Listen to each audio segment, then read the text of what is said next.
যে কোনো কবিতার লিরিক্স পেতে চাও? সাবস্ক্রাইব করে বেল আইকনটা প্রেস করে দাও, ফ্রি তো।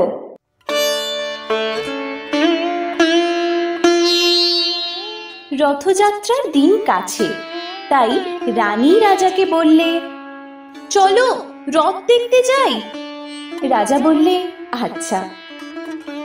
ঘোড়াশাল থেকে ঘোড়া বেরোলো, হাতিশাল থেকে হাতি, ময়ূরপঙ্খী যায় সারে সারে, আর বল্লম হাতে সারে সারে সেপাই শান্ত্রী। দাসদাসী দলে দলে পিছে পিছে চলল।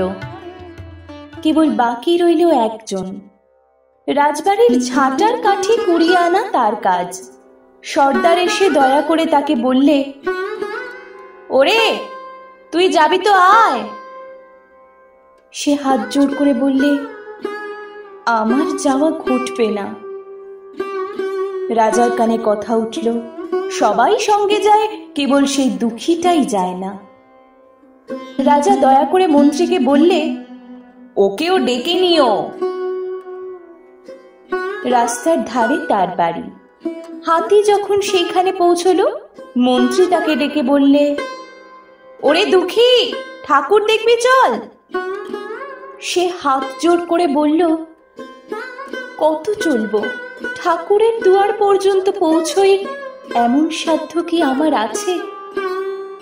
মন্ত্রী বললে, ভয় কি রে তোর, রাজার সঙ্গে চলবি।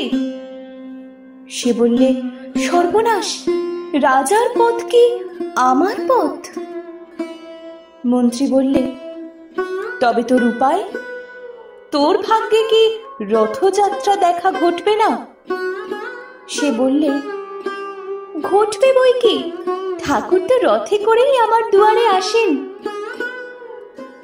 মন্ত্রী হেসে উঠল, বললে, তোর দুয়ারে রথের চিহ্ন কই? দুঃখী বললে, তার রথে চিহ্ন পড়ে না। মন্ত্রী বললে, কেন বলতো? দুঃখী বললে, তিনি যে আসেন পুষ্পক রথে। মন্ত্রী বললে, কই রে সেই রথ? দুঃখী দেখিয়ে দিলে, তার দুয়ারের দুই পাশে দুটি সূর্যমুখী ফুটে আছে।